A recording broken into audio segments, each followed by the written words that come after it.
किसान भाइयों, आज हम बात करने वाले हैं खेती में कपूर के इस्तेमाल के बारे में। वैसे कपूर का इस्तेमाल घरों में पूजा आदि के लिए किया जाता है। ख़ास तौर पे यदि किसी ईश्वर की आरती करनी है तो हम कपूर का इस्तेमाल करते हैं, और वहीं हम कपूर का इस्तेमाल अपनी खेती में भी करके बहुत अच्छा लाभ ले सकते हैं। कपूर एंटी फंगल होता है, यानी कि फंगस और कुछ हद तक बैक्टीरिया को रोकने में सक्षम है, और कुछ हद तक यह कीटनाशक का भी एक कार्य करता है। मान लीजिए आपकी फसल में मिलीबग कीट का अटैक हो गया है, तो मिलीबग आप देखते हैं कि किसी भी कीटनाशक से अच्छी तरह से कंट्रोल नहीं होता है।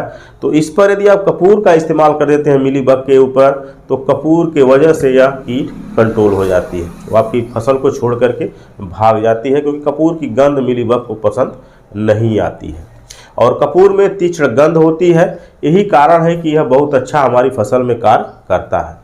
और ख़ास तौर पे इसका इस्तेमाल हम अपनी सब्जी वर्गी फसल में कर सकते हैं। जैसे मान लीजिए हम नेनुआ की खेती करते हैं, करेला की खेती करते हैं, बीन्स की खेती करते हैं, टमाटर की खेती करते हैं, बैंगन की खेती करते हैं, तो इन फसलों में फंगस और रस चूसक कीट ज़्यादा आते हैं, तो इनको कंट्रोल करने के लिए हम कपूर का इस्तेमाल कर सकते हैं।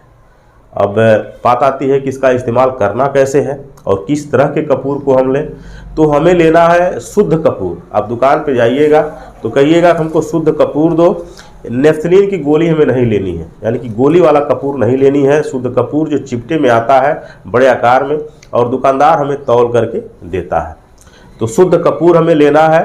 और हमें क्या करना है कि 1 ग्राम पर लीटर पानी के हिसाब से हमें कपूर लेना है। यानी कि यदि 15 लीटर टंकी में हमें कपूर का इस्तेमाल करना है तो हमें लेना है 15 ग्राम। यदि 200 लीटर पानी में कपूर को घोरना है तो हमें लेना है 200 ग्राम कपूर।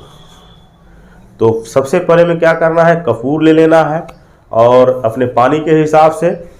तो सबसे पहले क्या करें कि थोड़ा सा गर्म पानी ले लें और उसमें कपूर को डाल दें, क्योंकि कपूर जो है ठंडे पानी में नहीं घुलता है, और जैसे ही आप गर्म पानी में डालते हैं तो कुछ देर में यह घुल करके पानी में मिल जाता है। तो कपूर को आप गर्म पानी में अच्छी तरह से घोल लीजिए, उसके बाद पानी में मिक्स करके आप इसका स्प्रे कर सकते हैं। इसके साथ कॉम्बिनेशन के बारे में बात करें तो इसके साथ आप कॉम्बिनेशन बना सकते हैं नीम के तेल का।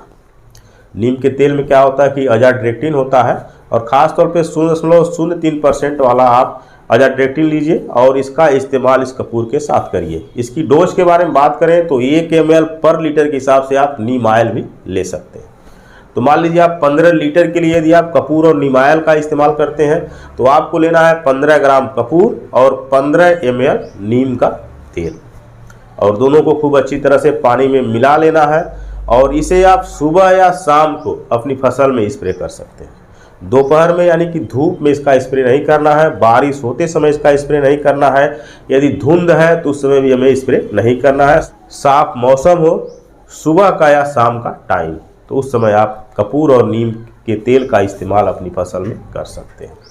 तो यह गंभीर बीमारियों को तो आपकी फसल में नहीं रोकेगा। मान लीजिए आपकी फसल में डाउनी मिल्डू आ गई है तो डाउनी मिल्डू को बहुत ज़बरदस्त कंट्रोल नहीं करेगा। वही मान लीजिए पाउडरी मिल्डू आ गया तो उसको कंट्रोल नहीं करेगा। लेकिन यदि आप इसका इस्तेमाल अपनी स्वस्थ फसल में करते हैं तो यह रोगों को रोकने में ज़्यादा तो नहीं, लेकिन 50% बिल्कुल सक्षम है। तो यदि आपकी फसल में बहुत ज़्यादा रोग आ गया है तो उस रोग के लिए आप इसका इस्तेमाल ना करें, बल्कि यदि आपकी फसल स्वस्थ है, आपको लगता है कि हमारी फसल में फंगस का अटैक हो सकता है, रस चूसक कीटों का अटैक हो सकता है, तो स्वस्थ फसल में आप कपूर के साथ नीम ऑयल मिला करके स्प्रे कर देते हैं तो आपकी फसल पूरी तरह से सुरक्षित हो जाती है। और इस कॉम्बिनेशन को आप 12 से 13 दिन के अंतराल पे आप दोबारा इस्तेमाल कर सकते हैं। तो एक प्राकृतिक चीज़ है और इसके इस्तेमाल से रिजल्ट अच्छा मिलता है। रस चूसक कीट इसकी गंध से दूर रहते हैं, वहीं फंगस भी आपकी फसल से दूर रहती है। तो बहुत अच्छा चीज़ है। यदि आप अपने अगल बगल सब्जी की खेती कर रहे हैं और चाहते हैं कि ऑर्गेनिक चीज़ों का हम इस्तेमाल करके सब्जी उगाएं, तो आपके लिए कपूर और नीम ऑयल काफ़ी अच्छा साबित होगा। वहीं मान लीजिए ज़्यादा एरिया में आप सब्जी की खेती करते हैं और आपकी सब्जी की फसल पूरी तरह से स्वस्थ है और चाहते हैं कि आपकी फसल में फंगस और रस चूसक कीटों का अटैक ना हो, तो आप इन दोनों से बचाव के लिए आप कपूर और नीम ऑयल का इस्तेमाल कर सकते हैं। तो बहुत अच्छा रिजल्ट है इसका, और एक प्राकृतिक चीज़ है और इसका स्वास्थ्य पर भी कोई बुरा असर नहीं पड़ता है। तो किसान भाइयों, जानकारी कैसी लगी कमेंट में ज़रूर बताएं। अगले वीडियो में एक नई जानकारी लेकर फिर मिलेंगे। तब तक के लिए धन्यवाद।